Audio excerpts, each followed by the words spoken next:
A sentença da meia-noite. O predador que virou caça. Aviso: o apoio de vocês nos ajuda a compartilhar estas lições com mais pessoas.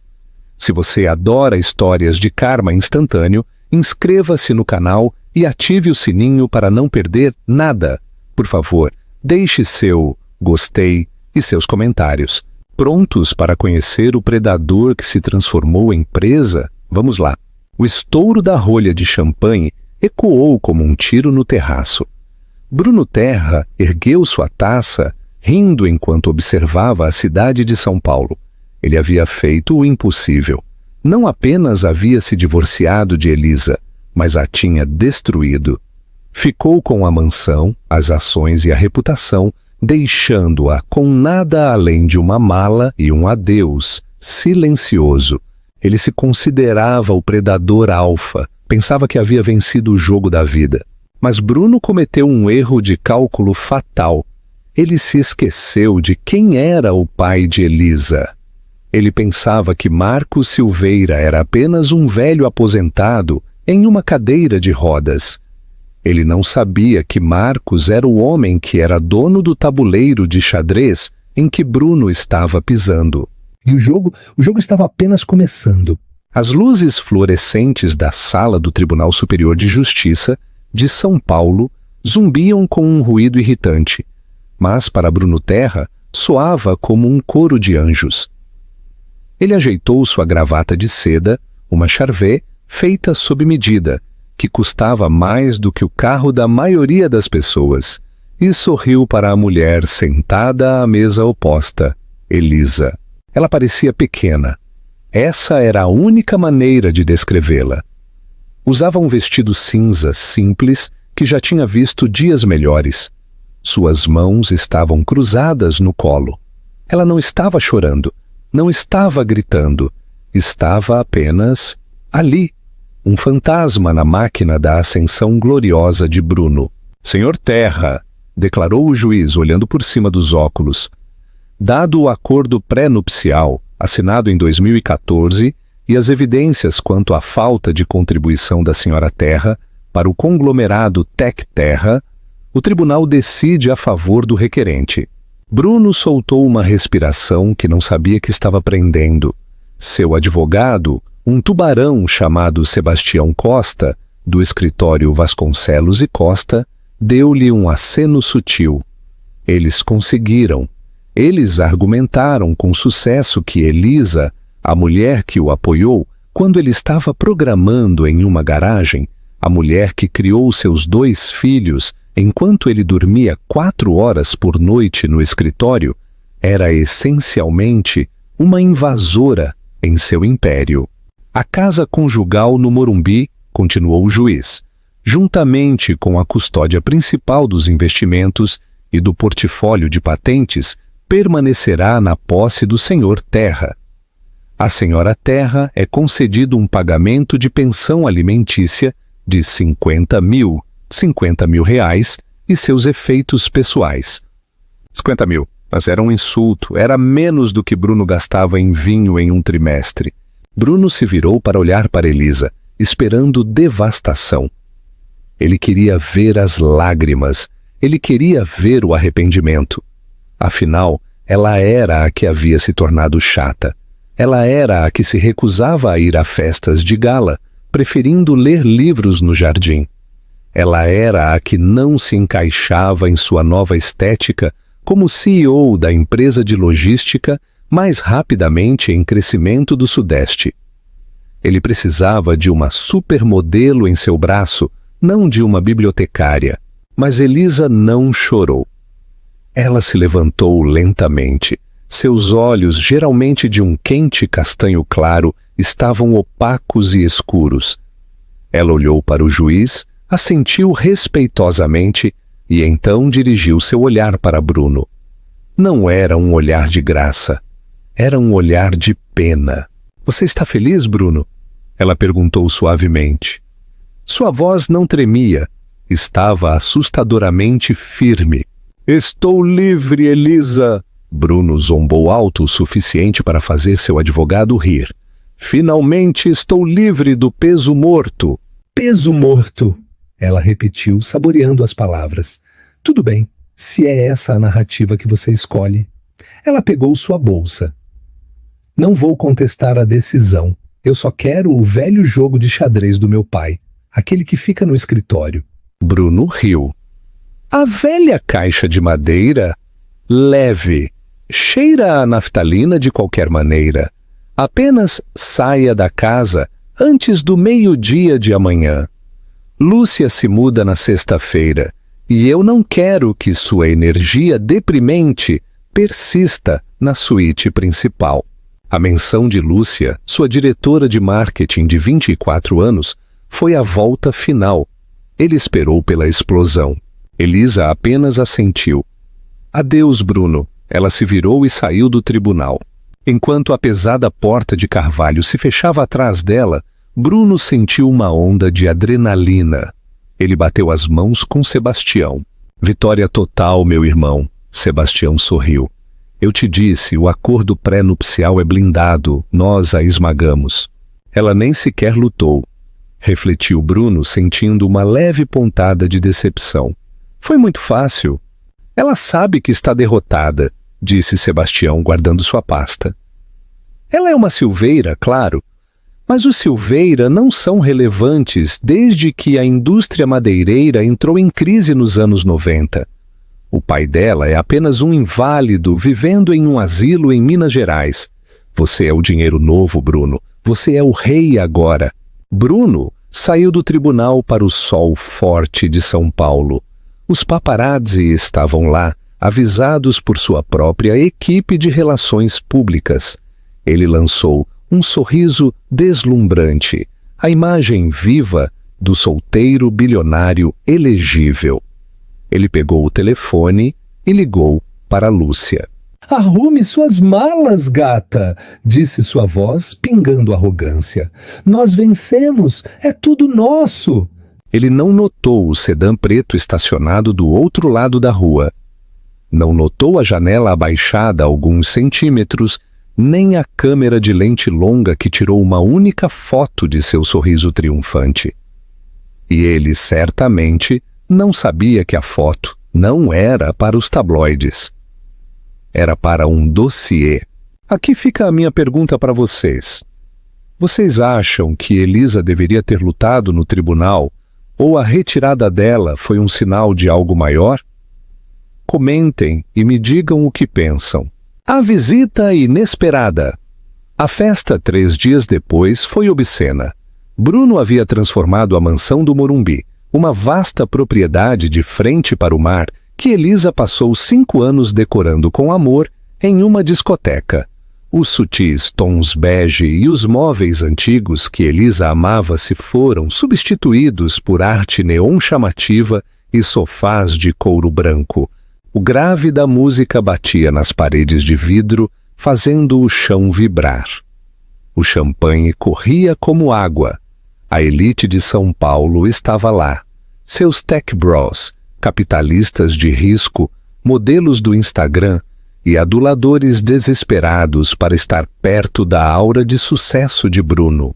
Bruno estava na sacada, uma garrafa de cristal de R$ 4.000 em uma mão, Lúcia enrolada na outra. Ela usava um vestido que deixava muito pouco para a imaginação, indo de tudo que ele dizia. Um brinde ao Bruno, gritou Beto, um dos amigos de faculdade de Bruno, que agora trabalhava como seu vice-presidente de vendas. Ao homem que tirou a gordura e ficou com o filé. A multidão rugiu de riso. Bruno se vangloriou. É uma lição, rapazes, ele anunciou, sua voz arrastando levemente as palavras. Nunca deixem que o sentimentalismo atrapalhe o progresso. Elisa, ela era boa para a fase inicial. Sabe, os dias da garagem. Mas você não leva um Fiat Uno para uma corrida de Fórmula 1, mais risadas. E o pai dela? Perguntou alguém. Marcos Silveira não te ajudou com o empréstimo inicial? Bruno acenou com a mão em desdém. Marcos, por favor. O cara me deu um empréstimo de R$ 50.000 com um aperto de mão 10 anos atrás. Paguei com juros nos primeiros 6 meses. Ele é um dinossauro. Fica naquela cadeira de rodas olhando para a paisagem. Ouvi dizer que ele mal consegue falar uma frase completa depois do derrame no ano passado. Os Silveiras são história, a Tec-Terra é o futuro. Lúcia beijou seu pescoço. Você é tão mau, ela ronronou. Mas é sério, ele não levou nada? Apenas um jogo de xadrez? Bruno riu, tomando um gole do champanhe. Dá para acreditar? Um tabuleiro velho e empoeirado. Eu disse a ela para levar a minivan também, mas ela chamou um Uber. Patético! Dentro da casa, a festa estava selvagem, mas do lado de fora, a atmosfera estava mudando. Um elegante e antigo Rolls-Royce Phantom, preto como a meia-noite, deslizou silenciosamente pela longa entrada. Não se parecia com os carros dos outros convidados, chamativos Lamborghinis e Ferraris. Este carro parecia um tanque vestido com um smoking. O manobrista, um garoto chamado Pedro, hesitou. Ele nunca tinha visto um carro assim. Não havia placa na frente, apenas um pequeno emblema prateado de um lobo. A porta traseira se abriu. Nenhum chofer saiu para abri-la. Ela se abriu por dentro. Um homem saiu. Era idoso. Ele se apoiava pesadamente em uma bengala feita de madeira negra polida com um cabo de prata. Usava um terno que parecia antiquado e atemporal ao mesmo tempo, uma lã grafite de 3 peças que lhe caía perfeitamente. Ele não estava em uma cadeira de rodas, apesar do que Bruno havia dito a todos. Era Marcos Silveira. Ele olhou para a casa. Podia ouvir o grave, podia ouvir as risadas, podia ouvir a voz de Bruno amplificada pelos alto-falantes, se gabando de sua conquista. Marcos não parecia zangado. Ele parecia um homem inspecionando um prédio que ele decidiu demolir. Ele subiu os degraus, passando pelo segurança, que por alguma razão se viu incapaz de ficar no caminho do homem mais velho. Marcos possuía uma aura de autoridade tão pesada que parecia um peso físico. Ele entrou no salão principal. A música pareceu morrer à medida que as pessoas o notavam. Ele era uma anomalia no mar de glitter e neon. Ele parecia um fantasma de uma era mais dura e fria. Bruno, notando o silêncio que caía sobre a sala, olhou para baixo da sacada. Seus olhos se arregalaram. Marcos! Bruno gritou, surpreso, mas não assustado. Estava bêbado de poder. Ora, o fantasma do Natal passado. Você veio implorar por mais pensão para sua filha. O juiz já decidiu, velhote. A multidão riu nervosamente. Insultar um homem mais velho parecia errado, mesmo para eles. Marcos olhou para cima. Seus olhos eram do mesmo castanho claro de Elisa, mas onde os dela eram suaves, os dele eram duros como sílex. Não vim implorar, Bruno, disse Marcos. Sua voz era áspera, silenciosa. No entanto, ela atravessou a sala sem microfone. Vim cobrar. Cobrar o quê? Bruno zombou, inclinando-se sobre o corrimão. Eu não te devo nada, eu fiz isso. Eu construí a Tec-Terra do zero. Marcos lentamente enfiou a mão no bolso e puxou um pequeno pedaço de papel dobrado. Ele não o leu. Apenas o colocou na mesa mais próxima.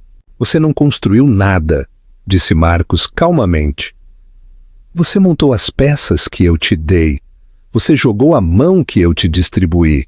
E agora, porque você quebrou a única regra que eu te dei, honrar minha filha, eu estou virando a mesa. Você está louco, Bruno riu. Seguranças, tirem ele daqui. 2 guardas corpulentos avançaram, mas Marcos simplesmente virou as costas para eles. Ele olhou para Bruno uma última vez. Aproveite o champanhe, Bruno. É a última garrafa que você vai ter. Com isso, Marcos Silveira saiu. Ele não fez um escândalo, não virou uma mesa, apenas saiu. Bruno caiu na gargalhada. Velho maluco, virar a mesa! Quem ele pensa que é? O padrinho? Quem era aquele? Lúcia perguntou, parecendo um pouco instável. O pai de Elisa, disse Bruno, servindo-se de mais bebida. Ninguém. Apenas um ninguém tentando assustar um gigante. Mas enquanto Bruno levava a taça aos lábios, seu telefone vibrou no bolso. Depois vibrou novamente. E de novo. Ele ignorou. Estava em festa. 10 minutos depois, a música parou abruptamente. Não porque o DJ a cortou, mas porque a eletricidade de toda a propriedade foi cortada. A mansão mergulhou na escuridão. Quem não pagou a conta? Bruno brincou no escuro. Mas então os sussurros começaram. Os convidados verificavam seus telefones. Ei, Bruno! Disse Beto. Sua voz tremia na escuridão. Talvez você queira verificar as notícias. Por quê? Bruno retrucou, tateando em busca do seu telefone. Por quê? Disse Beto, levantando a tela, que iluminou o seu rosto pálido e aterrorizado. A CVM, Comissão de Valores Mobiliários, acabou de invadir os escritórios da Tec Terra.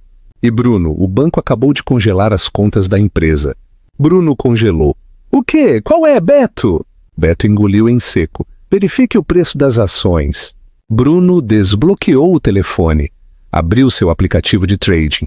Tec Terra, TERT, não tinha caído 5%, não tinha caído 10%. Estava sendo negociada a 0, suspensa, e logo abaixo da notificação havia um e-mail do Conselho de Administração. O assunto dizia: renúncia imediata exigida. Na escuridão da mansão que ele havia roubado, Bruno Terra sentiu a primeira gota de chuva em sua cabeça. Mas não havia goteiras no telhado. Ele olhou para cima. O verdadeiro poder tinha acabado de fazer seu lance de abertura. Alerta de spoiler. O que você acha que Marcos usou para destruir Bruno tão rapidamente? Dinheiro? Conexões? Ou algo muito mais pessoal? Deixe sua opinião nos comentários e vamos continuar com este épico desastre. Black Pawn, o peão negro. O cheque-mate inevitável. A escuridão na mansão não era apenas uma ausência de luz, era um peso físico. A música havia morrido, substituída pelos murmúrios confusos de 200 socialites tropeçando em móveis caros. Acendam as luzes! Bruno gritou, sua voz falhando. Pedro, onde está a droga do manobrista? Verifiquem o quadro de luz. Mas ninguém se moveu para ajudá-lo. Os telefones que há pouco gravavam sua glória agora iluminavam os rostos assustados de seus convidados. Eles não o olhavam mais com admiração. Estavam olhando para as suas notícias. Bruno! Uma voz cortou a escuridão. Era Beto, seu vice-presidente. Você precisa ver isso. Beto enfiou o telefone no rosto de Bruno. A tela estava brilhante. Era um comunicado de imprensa da Silveira Holdings, uma empresa que Bruno pensava estar extinta há 20 anos. Silveira Holdings revoga a licença de propriedade intelectual da Tec Terra. Ordem de cessar e desistir emitida imediatamente. Licença? Bruno cuspiu. Que licença? Eu escrevi o código. Eu construí a IA. Foi mesmo? A voz veio da porta da frente. Lanternas cortaram a escuridão, cegando Bruno. Não eram as lanternas dos festeiros. Eram as lanternas Maglite, da Polícia Militar de São Paulo. Bruno Terra! Latiu um policial uniformizado. Bruno finalmente correu escada abaixo, quase tropeçando em uma garrafa de champanhe descartada. Policial, prenda aquele velho! Ele cortou minha luz! Ele está me assediando! O policial não olhou para a escuridão onde Marcos estivera. Ele olhou diretamente para Bruno. Senhor Terra, vou precisar que o senhor desocupe as instalações. Bruno congelou. Com licença, esta é a minha casa. Eu ganhei no tribunal esta manhã. verifiquem os registros. O policial balançou a cabeça, puxando um documento dobrado de seu colete. Acabamos de receber um mandado de posse digital. De acordo com o registro de escrituras da Prefeitura de São Paulo, a estrutura, a casa em si, está em seu nome. No entanto, o terreno em que ela se encontra é de propriedade do Fundo de Terras do Morumbi. E daí? Bruno zombou. Eu pago o aluguel do terreno. O contrato de arrendamento era uma concessão revogável de 99 anos, leu o policial, concedida a Elisa Silveira e sua família. A cláusula 7 estabelece que, mediante a dissolução do casamento com um Silveira, o arrendamento é rescindido imediatamente se o inquilino for a parte não Silveira. A sala ficou em silêncio. Isso é uma tecnicalidade, Bruno rugiu. Meu advogado vai resolver isso pela manhã. Talvez, disse o policial, com a mão no cinto. Mas agora, o dono da terra, o senhor Marcos Silveira, o declarou um invasor. O senhor tem 10 minutos para pegar itens pessoais essenciais e se retirar. Se recusar, será preso por invasão criminosa. A humilhação foi absoluta. Bruno se virou para a multidão procurando apoio. Isso é loucura. Vocês podem acreditar nisso, Lúcia? Ele procurou por Lúcia. Ele a encontrou perto da porta, iluminada pelas luzes vermelhas e azuis piscantes das viaturas lá fora. Ela tinha sua mala, a que havia embalado para se mudar, e a estava arrastando para fora da porta. Lúcia! Bruno gritou, sua voz trêmula. Ela parou e olhou para trás. Seu rosto era uma máscara de aborrecimento. Bruno, meu telefone está pegando fogo. As pessoas estão dizendo que você está falido. Tipo, falido por fraude. É um erro, uma falha. Eu não posso me associar a isso, ela disse, verificando seu aplicativo de Uber. Eu tenho uma marca para proteger, não me ligue. Ela saiu. Os convidados a seguiram como se uma barragem tivesse se rompido. Eles passaram por Bruno, evitando contato visual, agarrando suas bolsas e telefones. Os amigos que brindaram a ele 5 minutos atrás o empurraram como se ele fosse contagioso. 10 minutos, senhor Terra, avisou o oficial. Bruno correu escada acima. Ele não embalou roupas, não embalou artigos de higiene pessoal. Correu para seu cofre, atrás do quadro no quarto principal. Ele discou o código. Erro. Discou novamente. Erro. Bloqueio de sistema iniciado. Não, não, não.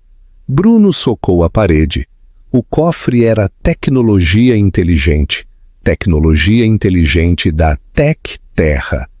E se os servidores estivessem inoperantes, o cofre era um tijolo. Ele não tinha dinheiro. Seus cartões provavelmente estavam congelados. Ele agarrou as chaves do carro na cômoda, as chaves da McLaren P1. Ele poderia vendê-la.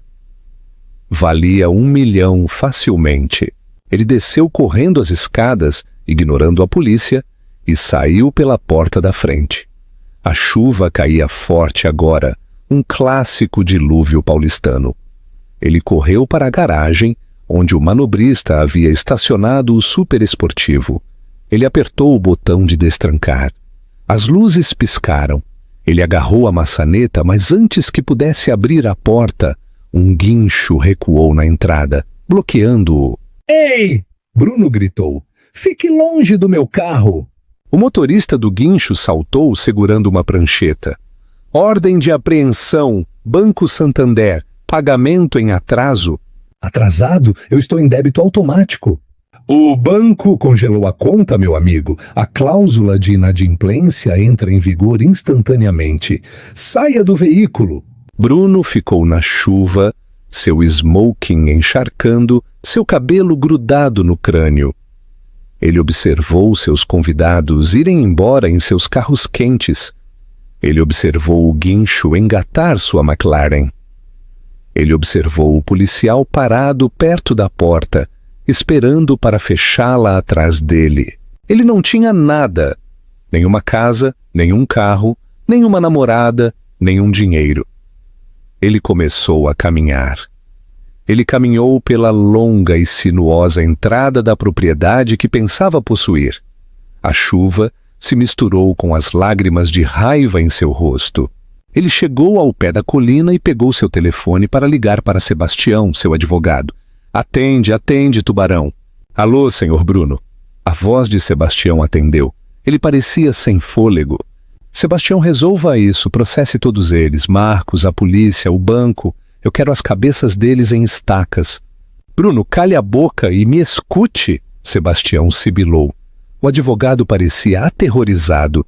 Eu não posso processar ninguém. Eu estou destruindo arquivos. O quê? Por quê?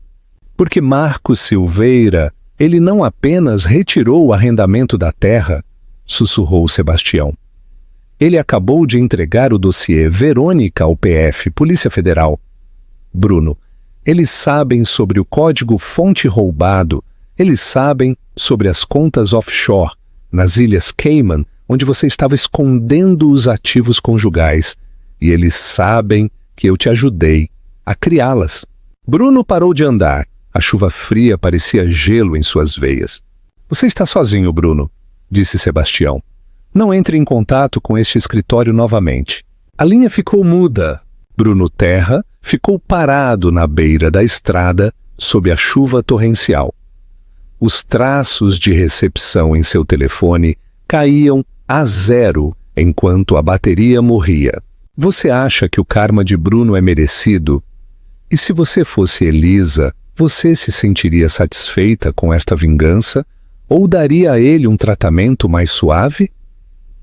Diga-nos nos comentários. O Rei Quebrado. O desenlace. Na manhã seguinte, Bruno parecia um mendigo. Ele passou a noite em uma lanchonete 24 horas, esticando uma única xícara de café que pagou com moedas soltas que encontrou no bolso do smoking. Ele não dormiu. Seus olhos estavam injetados, sua barba por fazer estava áspera, e seu terno de seda estava manchado e amassado. Às 8 horas da manhã, ele invadiu o hall da Tech Terra. Senhor Terra, ofegou a recepcionista. Ela olhou para ele com uma mistura de horror e pena. O senhor não pode estar aqui. A segurança foi alertada. Eu sou o CEO! Bruno bateu a mão na mesa. Eu sou o dono deste prédio! Eu sou o seu dono! Na verdade, não. Uma voz calma veio dos elevadores. Bruno se virou. Parada ali estava Elisa. Ela não usava o vestido cinza monótono do tribunal. Ela usava um tailleur azul marinho impecável, o cabelo preso em um coque elegante e seguro. Ela parecia vibrante, viva. Ao lado dela estava um homem que Bruno não reconheceu. Um homem corpulento, com óculos grossos e um tablet. Elisa, Bruno ofegou. O que você está fazendo aqui? Veio se vangloriar. Vim trabalhar, disse Elisa simplesmente. Trabalhar? Você não trabalha por aqui, você é uma dona de casa. Bruno, Elisa suspirou aproximando-se. Vamos para a sala de conferências. Precisamos explicar a realidade da sua situação antes que você se envergonhe mais. Bruno a seguiu, principalmente porque 2 seguranças, homens que ele havia contratado, agora estavam parados atrás de Elisa, olhando para ele como se fosse uma ameaça. Eles entraram na sala de reuniões de paredes de vidro. A vista de São Paulo estava cinzenta e chuvosa. Elisa sentou-se na cabeceira da mesa. O lugar dele.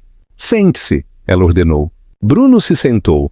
Isso é ilegal, Elisa. O que quer que o papai tenha feito não vai se sustentar. Eu construí o código. O Deep Mind Logic é invenção minha. O homem dos óculos falou. Incorreto. O Deep Mind Logic é um fork derivado do algoritmo Silveira 4. Quem é esse cara? Bruno retrucou. Eu sou o Dr. Álvaro Teles, disse o homem. Sem parentesco, sou o auditor forense de código contratado pelo conselho. Elisa cruzou as mãos sobre a mesa. Bruno, Você se lembra quando nos conhecemos no café perto da faculdade? Você estava lutando com sua tese. E daí? Você estava travado, disse Elisa. Você não conseguia fazer a rede neural processar dados não estruturados. Você ia reprovar. Eu consertei, Bruno insistiu. Eu tive um avanço. Não. Elisa balançou a cabeça. Eu consertei enquanto você dormia. Eu escrevi o patch. Eu integrei as antigas sequências lógicas do meu pai, dos sistemas de software de logística madeireira que ele projetou nos anos 80 para rastrear milhões de toras ao redor do mundo. Era o algoritmo de roteamento mais eficiente da história. Bruno a encarou. Ele se lembrava de acordar e encontrar o código funcionando. Ele presumiu que o tinha feito em um estado de transe. Ele tinha levado o crédito. Eu deixei você acreditar que você fez isso, disse Elisa suavemente. Porque eu te amava. E eu queria que você se sentisse poderoso. Meu pai soube, é claro. Ele reconheceu sua própria sintaxe na sua versão beta. Ele quis processar você naquela época. Eu implorei para ele não fazer isso. Eu disse que éramos uma equipe. O estômago de Bruno estava seco. A PI, propriedade intelectual, é do Fundo Silveira, corrigiu Elisa. E aqui está o problema, Bruno. Quando éramos casados, o fundo concedeu à Tec Terra uma licença para usar o código por R$1 por ano. Foi um presente de casamento. Ela deslizou um pedaço de papel pela mesa. Este é o acordo de licença, cláusula 7A. Em caso de divórcio iniciado pelo licenciado, Bruno Terra, contra a beneficiária, Elisa Silveira, a licença é revogada retroativamente, a menos que a beneficiária retenha 50% da empresa. Bruno sentiu a sala girar. Retroativamente. Retroativamente, confirmou o Dr. Telles. Dado que o divórcio foi finalizado ontem e o senhor levou 100% da empresa, a licença é nula, retroagindo ao dia 1. O senhor tem usado software roubado por 10 anos. Isso significa, disse Elisa, sua voz baixando um tom, que cada centavo que a Tec Terra ganhou, cada contrato, cada subsídio governamental, cada dividendo de ações é, na verdade, produto de propriedade roubada. O senhor não deve apenas dinheiro à empresa, Bruno. O senhor deve ao Fundo Silveira aproximadamente 1 a 2 bilhões de reais em royalties atrasados. Bruno desabou em sua cadeira. Eu não posso pagar isso. Eu estou falido. Nós sabemos, disse Elisa. É por isso que o Conselho votou pela reestruturação. Reestruturação? A empresa está sendo adquirida, disse Elisa, pela Silveira Holdings, pelo preço da dívida pendente. Você está roubando minha empresa. Estou recuperando o código do meu pai, disse Elisa levantando-se. E dado que o senhor é o CEO que supervisionou esta maciça violação de direitos autorais, a CVM o proibiu de ocupar um cargo de diretor corporativo para o resto da vida. Você está demitido, Bruno. Bruno realmente olhou para ela, vendo-a pela primeira vez em anos. Ele não viu a dona de casa chata. Ele viu a filha de um titã. Ele viu a mulher que tinha silenciosamente segurado o céu enquanto ele se exibia por baixo. Por quê? Perguntou Bruno, sua voz falhando. Por que esperar até agora? Por que me deixar construir tudo só para derrubar? Elisa caminhou até a porta. Ela parou com a mão na maçaneta. Eu não queria derrubar, Bruno. Eu estava feliz em deixar você ser o rei. Tudo que pedi foi gentileza. Tudo que pedi foi para você não me apagar. Ela se virou para ele, seus olhos frios. Mas você queria uma vitória total. Você queria me deixar sem nada. Você esqueceu a primeira regra do xadrez, Bruno. Qual é? Ele sussurrou. Proteja sua rainha, ela disse-me, porque ela é a peça mais poderosa do tabuleiro. Ela abriu a porta. A segurança vai acompanhá-lo para fora. Bruno foi escoltado para fora do prédio que ele construiu, passando por funcionários que se recusavam a olhar para ele. Ele foi empurrado para a calçada, de volta à chuva. Mas o pesadelo não tinha acabado. Enquanto ele estava ali tremendo, um carro preto parou. A janela desceu. Não era Marcos, era Sebastião, seu advogado. Mas Sebastião não estava de terno. Ele estava usando um microfone oculto. E atrás do carro havia 3 SUVs pretos com placas governamentais. Agentes da Polícia Federal com jaquetas saíram, movendo-se com determinação. Eles não vieram pela empresa, eles vieram pelo homem. Bruno percebeu então que perder seu dinheiro era apenas o ato de abertura. O verdadeiro poder que Marcos Silveira exercia não era financeiro. Era a capacidade de desenterrar os ossos que Bruno havia enterrado profundamente no deserto. Um dos agentes se aproximou dele. As algemas brilhavam na luz cinzenta. "Bruno Terra", disse o agente, "precisamos conversar sobre o projeto Velicor." Os joelhos de Bruno vacilaram. Velicor. A única coisa ilegal que ele havia feito que não tinha nada a ver com Elisa. Ou era o que ele pensava. Se você fosse Elisa, você teria queimado a Tec Terra completamente ou a teria mantido para construir seu próprio legado? Diga-me sua estratégia nos comentários. A Caverna da Punição. A sala de interrogatório do escritório da Polícia Federal em São Paulo não foi projetada para conforto. Era um cubo sem janelas pintado em um tom bege sufocante que cheirava a café velho e medo. Bruno Terra sentou-se na mesa de metal, seus pulsos algemados a um parafuso no chão. E o terno de grife que ele usava para reivindicar sua empresa agora estava amassado e manchado de suor. Ele estava sentado ali por 3 horas, sem água, sem telefonema, sem advogado. Finalmente a porta zumbiu e abriu. 2 pessoas entraram. A primeira foi a agente especial Camila Mendes, uma mulher com olhos como picadores de gelo e uma pasta grossa o suficiente para parar uma bala. A segunda pessoa fez o sangue de Bruno gelar. Era Sebastião Costa, seu advogado, o homem a quem ele pagou milhões para protegê-lo. "Sebastião?" Bruno se inclinou para a frente. A corrente em seu pulso o puxou para trás.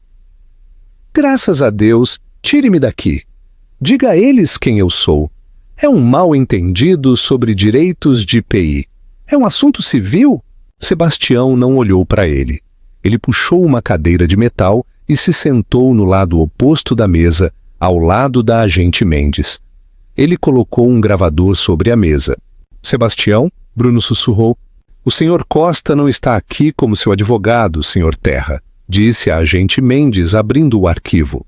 "Ele está aqui como testemunha cooperante sob um acordo federal de imunidade."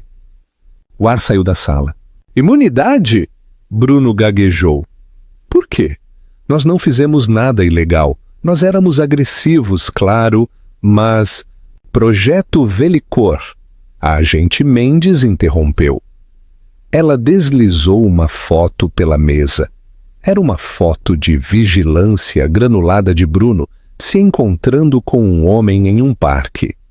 Bruno reconheceu o homem imediatamente. Viktor Volkov, um consultor baseado no Chipre.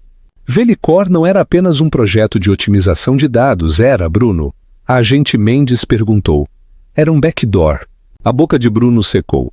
Eu não sei do que você está falando. Nós sabemos que você modificou o código-fonte Silveira 4, continuou Mendes.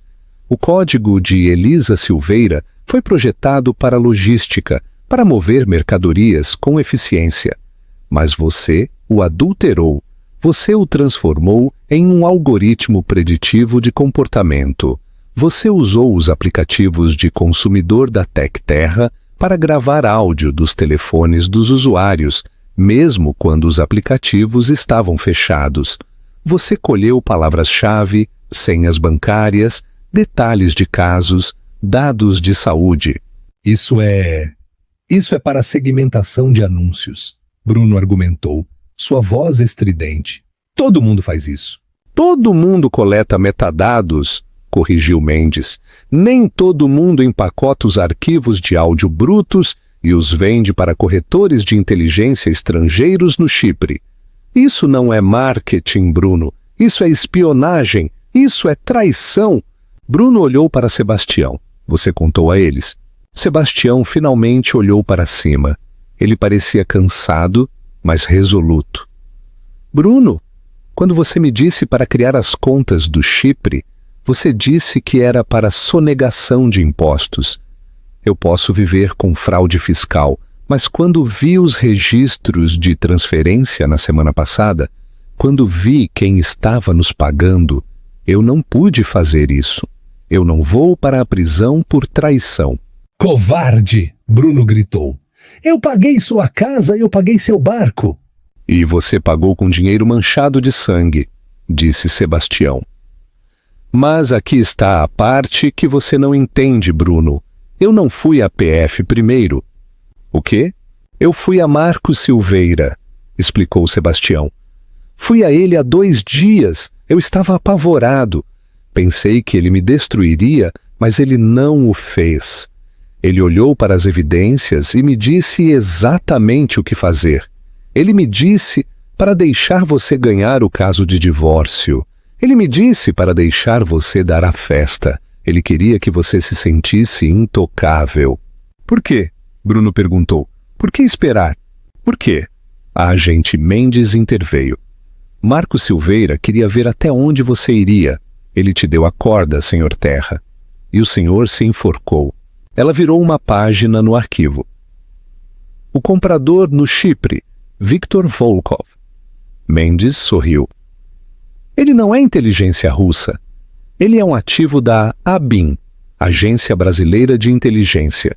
Estamos dirigindo ele há 3 anos. Cada arquivo que você vendeu, cada byte de dados que você pensou estar contrabandeando, foi direto para nós. Bruno encarou a mesa. A realidade da armadilha. Isso era sufocante. Então, Bruno sussurrou, foi uma armadilha o tempo todo. Não o tempo todo, disse Mendes. Apenas desde que Marcos Silveira nos ligou há 6 meses, ele suspeitava que você estava fazendo mau uso do código da filha dele. Ele nos pediu para monitorá-lo. Ele autorizou a operação. Marcos? Bruno balançou a cabeça. Ele é um comerciante de madeira. Ele vende madeira. Ele não tem a autoridade para autorizar uma operação da ABIN. A agente Mendes trocou um olhar com Sebastião. Era um olhar de pena. Senhor Terra, disse Mendes inclinando-se, o senhor realmente não fez sua due diligence quando se casou com aquela família, fez? Marcos Silveira não apenas vendia madeira. Nos anos 70 e 80, a Silveira Logística era a principal empreiteira do Departamento de Defesa. Quem você acha que moveu os mísseis e CBM? Quem você acha que projetou as cadeias de suprimentos para o programa do bombardeiro furtivo? Bruno sentiu-se enjoado. Ele se lembrou do velho na cadeira de rodas, o jardineiro quieto de quem ele zombou. Ele se aposentou em 98, disse Mendes. Mas no nosso mundo, homens como Marcos Silveira nunca se aposentam. Eles apenas entram em dormência. O senhor despertou um gigante adormecido, Bruno. E o que é pior, o senhor partiu o coração da filha dele. Isso tornou a coisa pessoal. A porta zumbiu novamente. Um guarda entrou. O transporte está aqui. Ele rosnou. Transporte para onde? Bruno perguntou. O pânico aumentava. Eu quero fiança. Eu tenho direitos. Fiança negada por risco de fuga e ameaças à segurança nacional, disse Mendes, fechando o arquivo. O senhor será transferido para o Centro de Detenção Federal em São Paulo. O senhor aguardará o julgamento lá. Ela se levantou. Ah, e senhor Terra, mais uma coisa. Os ativos que o senhor tentou esconder nas Ilhas Cayman, o governo os apreendeu.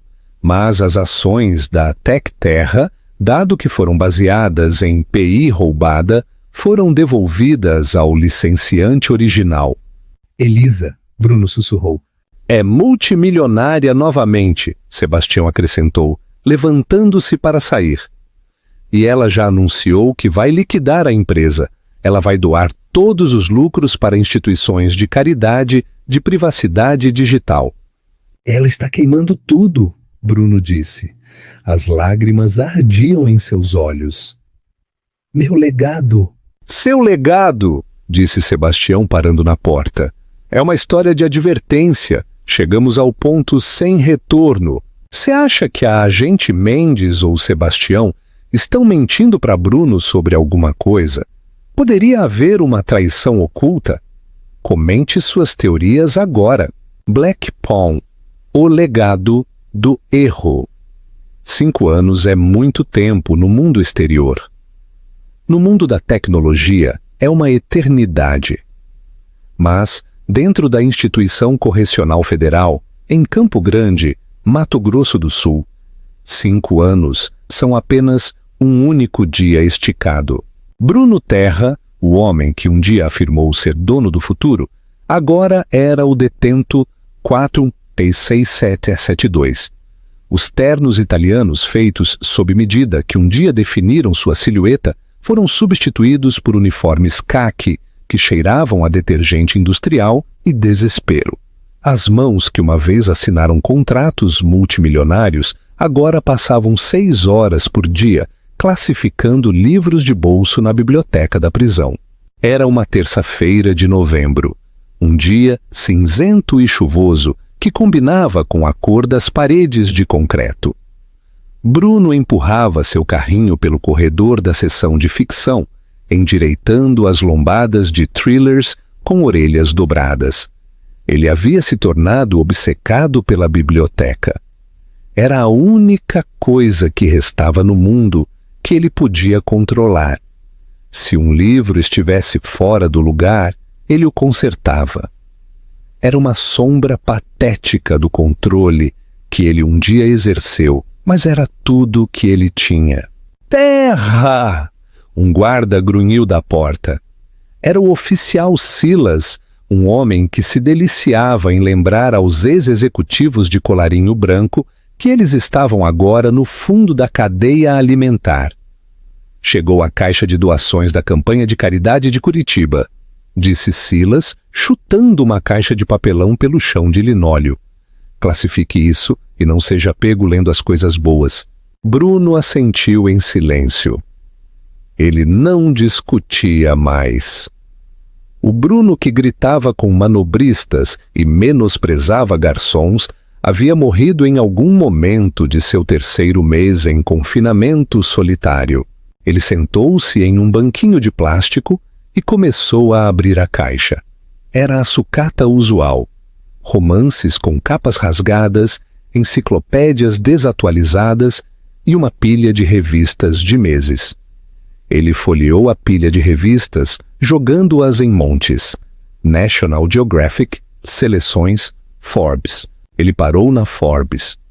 Sua mão pairou sobre a capa brilhante. Ele não tocava em uma revista de negócios há 4 anos. Era muito doloroso. Era como olhar fotos de um amante que havia morrido. Mas algo o obrigou a pegá-la. Estava datada de 2 meses atrás. O título era audacioso, gravado em letras douradas. A Titã Silenciosa. Como o Fundo Silveira salvou a internet ética. E lá estava ela. O coração de Bruno disparou. Era Elisa. Ela parecia diferente, mais velha, sim, mas os anos não a tinham desgastado, eles a tinham polido. Ela não usava as roupas monótonas e invisíveis que costumava usar quando eram casados. Ela usava um blazer branco impecável, o cabelo cortado em um bob elegante e seguro. Ela parecia poderosa. Não o poder agressivo e barulhento que Bruno havia perseguido, mas um poder sereno e inabalável. Como uma montanha. Ele abriu a revista. Seus dedos tremiam tanto que as páginas enrugaram. Ele tinha que ler. Ele tinha que saber. O artigo era uma dissecação dos últimos 5 anos.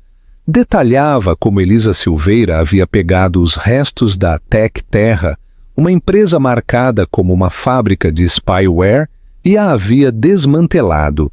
Ela expôs o algoritmo Velicor, trabalhando com vigilantes internacionais para criar novas leis para a privacidade digital. Mas a faca no coração de Bruno veio no terceiro parágrafo.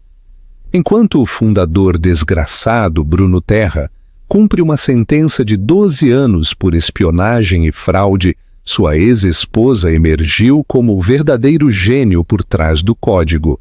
Especialistas da indústria agora se referem ao período de liderança de Terra como a falha, um erro temporário no sistema que foi corrigido pelo retorno do legado Silveira. A falha. Bruno sussurrou as palavras com um sabor de cinza. Ele não era um vilão. Ele não era um mentor. Para da história, ele era apenas uma falha, um bug no código que Elisa havia consertado. Ele continuou lendo. O artigo mencionava que Elisa havia se casado novamente com um cirurgião pediátrico. Eles estavam esperando um filho. Ela estava feliz. Ela estava completa. Ela havia construído uma vida que não apenas o excluía. Ela o apagava. Bruno fechou a revista. Sentiu uma dor física no peito, um esvaziamento de sua alma. Por anos, ele disse a si mesmo que ela não era nada sem ele, que ela era apenas uma filha Silveira vivendo do dinheiro do papai, mas a verdade o encarava. Ele era o parasita, ela era a hospedeira. Terra, buscar correspondência! Bruno se assustou. O oficial Silas estava de volta, segurando um pequeno pacote de papel pardo. Para mim, perguntou Bruno, sua voz rouca pelo desuso. Não se anime, provavelmente papelada legal. Silas jogou o pacote no carrinho.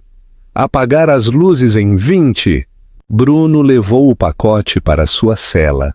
Era pequeno, pesado para seu tamanho e embrulhado em papel texturizado caro. O endereço do remetente era simplesmente Fazenda Silveira, Morumbi. Ele sentou-se na beirada de seu fino colchão. Seu coração batia forte contra as costelas. Era de Elisa? Ela havia lhe enviado uma foto? Um adeus final? Ele rasgou o papel. Dentro havia uma pequena caixa de madeira, polida para um brilho, que cheirava levemente a cedro e velhas lembranças. Havia uma carta cuidadosamente dobrada em cima. A caligrafia era trêmula, a letra de um homem cujos nervos estavam falhando. Não era a letra de Elisa, era Marcos. Bruno desdobrou a carta. A data no topo era de 3 semanas atrás. Bruno, se você está lendo isto, eu me fui. Os médicos me disseram que o derrame levou demais desta vez. Estou liquidando minhas contas, limpando minha mesa. Não gosto de deixar pontas soltas. Eu debati se deveria te enviar isso. Uma parte de mim, a parte do pai zangado, queria deixar você apodrecer em silêncio. Mas Elisa, ela é melhor do que eu. Mesmo agora, ela me perguntou se eu te perdoaria. Eu disse a ela que o perdão é assunto de Deus. Meu assunto é logística. Eu te envio isso porque quero que você entenda por que você perdeu. Você senta naquela cela pensando que foi superado em astúcia, ou que teve azar, ou que eu movi cordas que você não podia ver. Todas essas coisas são verdadeiras, mas elas não são a razão pela qual você falhou. Você falhou porque não entende o jogo que estava jogando. Anexado está o rei do jogo de xadrez do meu avô, aquele de que você riu, aquele que você disse que cheirava a naftalina. Olhe para ele, Bruno. Bruno largou a carta e abriu a caixa de madeira. Dentro, sobre veludo preto, estava a peça do rei. Ela era esculpida à mão em nogueira escura, pesada e sólida, mas estava danificada. A cruz intrincada no topo da coroa havia sido quebrada, deixando uma cicatriz áspera e irregular na madeira. Ele a pegou. Estava fria. Ele voltou para a carta. Um jogador novato, olha para o rei e vê a peça mais importante. Ele pensa que o jogo gira em torno da sobrevivência do rei. Ele sacrifica seus peões, seus cavalos e até mesmo sua rainha para manter o rei seguro. Mas um grande mestre sabe a verdade. O rei é a peça mais fraca do tabuleiro. É lento. Só pode se mover uma casa por vez. Não pode atacar à distância. Depende inteiramente das peças ao seu redor para protegê-lo. Um rei sem sua rainha, sem seus bispos, sem seu exército, é apenas um pedaço de madeira esperando para ser derrubado. Você tratou Elisa como um peão, Bruno. Você a sacrificou para salvar seu ego. Você não percebeu que ela era a rainha. Ela era a peça que podia se mover em qualquer direção. A peça que mantinha o tabuleiro unido. Quando você a descartou, você não se libertou. Você expôs sua garganta. Eu quebrei a coroa desta peça 40 anos atrás, na noite em que quase perdi minha própria esposa porque estava muito ocupado construindo minha empresa. Eu a guardei na minha mesa como um lembrete. Um rei que está sozinho já está quebrado. Guarde-a, deixe-a lembrá-lo da diferença entre poder e valor. Você tinha poder, Bruno, mas não tinha valor. Checkmate. Marco Silveira. Bruno baixou a carta. O silêncio da cela da prisão era ensurdecedor. Ele olhou para o rei quebrado em sua mão. Ele passou o polegar sobre a madeira irregular onde a coroa costumava estar. Por 5 anos ele abrigou raiva. Ele tramou fantasias de vingança em que sairia. Ele começaria uma nova empresa e esmagaria o Silveira. Ele disse a si mesmo que era vítima de uma conspiração.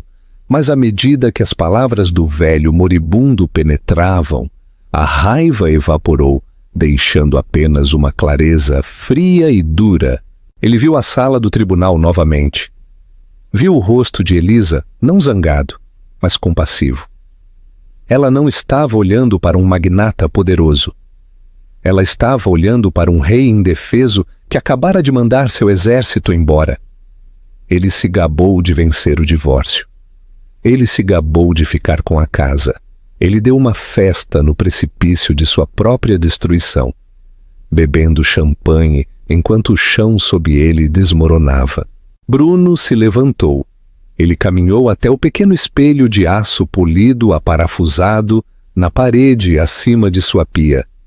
Ele olhou para seu reflexo. A barba grisalha, os olhos encovados, o número impresso em seu peito. Ele colocou o rei quebrado na prateleira de metal ao lado de sua escova de dentes de plástico. A falha, ele sussurrou para seu reflexo.